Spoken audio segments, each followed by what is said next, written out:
Bonjour, vous regardez Tesla Geek. S'il y a bien une question qui revient sans cesse au sujet de la voiture électrique, c'est celle de l'autonomie. Celle-ci est intrinsèquement liée à la capacité de la batterie. Plus celle-ci peut stocker 2 kWh, plus on pourra faire de kilomètres. Mais attention au poids. Plus la capacité de la batterie est grande, plus celle-ci est lourde et donc plus la voiture va consommer. Plus la voiture consomme, moins on pourra faire de kilomètres pour la même quantité d'énergie. Raison pour laquelle les fabricants de batteries automobiles travaillent à augmenter la densité énergétique de leurs produits, stocker toujours plus d'électricité sans modifier ni le volume des cellules ni sensiblement leur poids. Courant 2021, les 3 sous-traitants de batteries de Tesla avaient réussi cette prouesse. Les batteries Panasonic à la chimie nickel-cobalt-aluminium qui équipaient une partie des modèles 3 et modèle Y grande autonomie et performance étaient passées de 77 à 82 kWh. En Europe, plus aucune Tesla n'est livrée avec du Panasonic depuis début 2022 au profit de l'Amérique du Nord. Les LG à la chimie nickel-cobalt-manganèse, qui équipent toujours les modèles 3 et modèle Y grande autonomie et performance livrés en Europe et en Asie, sont passés de 75 à 79 kWh. Et enfin, CATL a réussi à faire passer la batterie LFP des versions propulsion autonomie standard de 55 à 60 kWh. Ce sont des améliorations dans chacune de ces chimies de batterie qui ont permis ces augmentations de capacité et donc de faire évoluer à la hausse les autonomies de ces véhicules. Eh bien, d'après des récents articles publiés dans Bloomberg et Wired, une nouvelle évolution serait en cours du côté de Panasonic. De quoi s'agit-il? À quoi faut-il s'attendre? On voit ça après le jingle.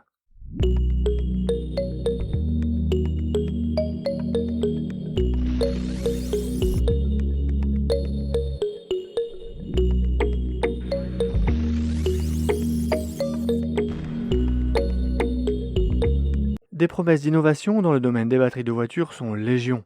Batteries solides, semi-solides ou au sodium en sont quelques exemples récents. Mais il pourrait y avoir une nouvelle amélioration chez le géant japonais et partenaire historique de Tesla. De quoi s'agit-il?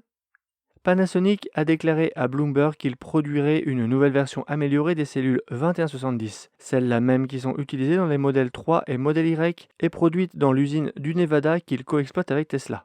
Et cela est promis au cours de 2024 ou 2025.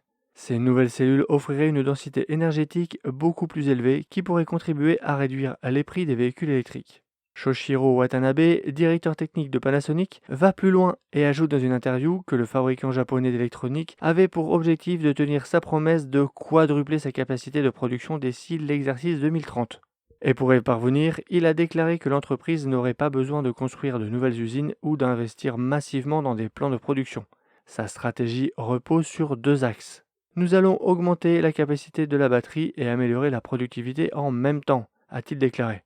Un programme assurément ambitieux. Panasonic, dont le principal client américain est Tesla, produit environ 10% des batteries des véhicules électriques dans le monde.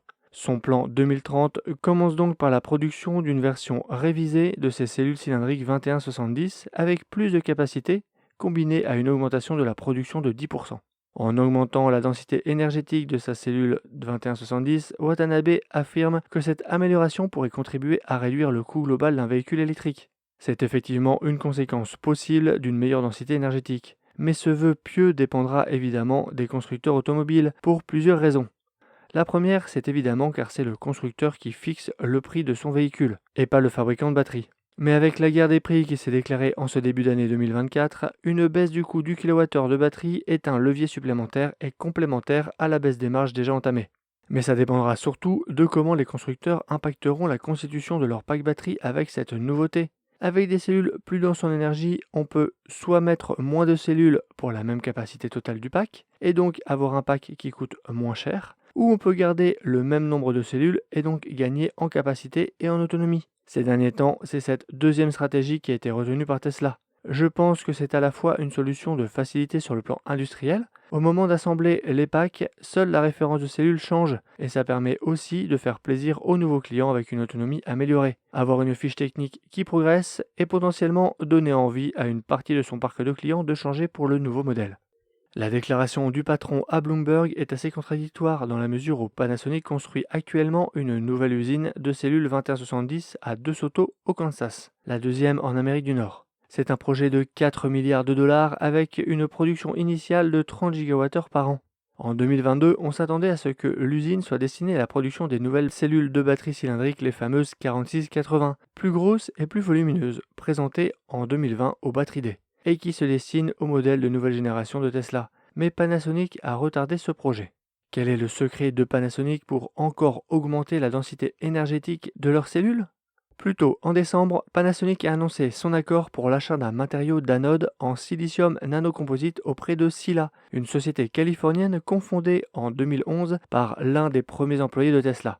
La poudre d'anode Titan Silicon de Sila, comme le rapporte Wired, se compose de particules micrométriques de silicium nanostructuré et remplace le graphite dans les batteries lithium-ion traditionnelles. Ce changement ne nécessite aucun nouveau process de fabrication et son utilisation dans les véhicules électriques pourrait bientôt permettre des trajets sans escale de 500 miles, soit 800 km, et des recharges de 10 minutes. Tout cela est plutôt prometteur, voire même un peu trop. Qu'en pensez-vous? Comparé au graphite, le silicium stocke jusqu'à 10 fois plus d'énergie. Ainsi, l'utilisation de silicium au lieu du graphite pour les anodes, la partie qui libère les électrons lors de la décharge, peut améliorer considérablement la densité énergétique d'une batterie. Cependant, le matériau gonfle lors de charges répétées, ce qui entraîne des fissures qui réduisent radicalement la durée de vie de la batterie. La technologie de Sila permet cette expansion en utilisant un échafaudage de carbone à l'échelle nanométrique pour contrôler le silicium. Le titan silicone est un matériau nanocomposite, explique le patron de Sila. C'est comme du pain au raisin, où les raisins secs sont le silicium, et il y a une matrice visqueuse autour des raisins secs, avec une grande croûte extérieure sur la particule elle-même. La croûte tient l'espace et le pain s'écarte lorsque les raisins secs se dilatent. L'échafaudage ne retient pas le silicium, il s'adapte à l'expansion. Ils disent pouvoir remplacer 50 à 100% du graphite présent dans les batteries lithium-ion. Un remplacement complet apporterait une augmentation de l'autonomie de l'ordre de 40% et un temps de charge qui se rapprochait sensiblement de celui d'un plein d'essence. Comme dit plus tôt, ce gain d'autonomie peut très bien se traduire en moins de cellules dans la batterie pour une autonomie identique et donc baisser d'autant le coût de production, rendant le véhicule électrique d'autant plus abordable et facile à utiliser. Sila affirme que le titan silicone est environ 5 fois plus léger que le graphite et occupe environ la moitié de l'espace lorsqu'il est complètement chargé. Dans un communiqué de presse annonçant l'accord avec Sila, Panasonic a déclaré avoir pour objectif d'augmenter la densité énergétique volumétrique de ses batteries à 1000 Wh par litre d'ici 2030. C'est un indicateur très élevé. Les meilleures batteries au monde aujourd'hui ont une densité d'environ 740 Wh par litre. Et ce sont les mêmes chiffres que ceux que les développeurs de batteries à semi-conducteurs prétendent pouvoir atteindre. De belles promesses, mais cette fois-ci avec une technologie qui semble plus proche d'être prête pour un lancement en production, et moins impactante sur celle-ci.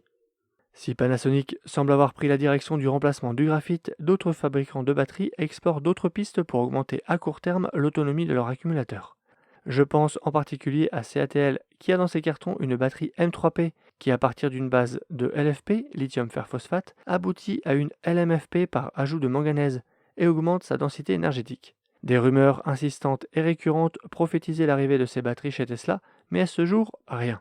Mais qui sait, si outre-Atlantique, sur les perfs et grande autonomie, Tesla mise sur Panasonic, peut-être qu'en Europe ou sur les standard range, Tesla misera sur les M3P. Affaire à suivre, évidemment.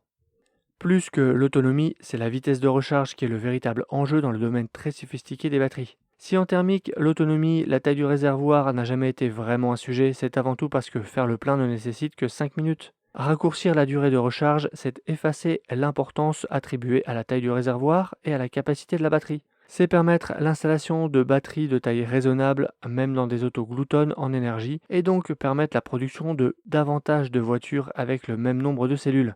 Avec l'essor du véhicule électrique et du stockage d'énergie, les batteries vont sans doute devenir le facteur limitant.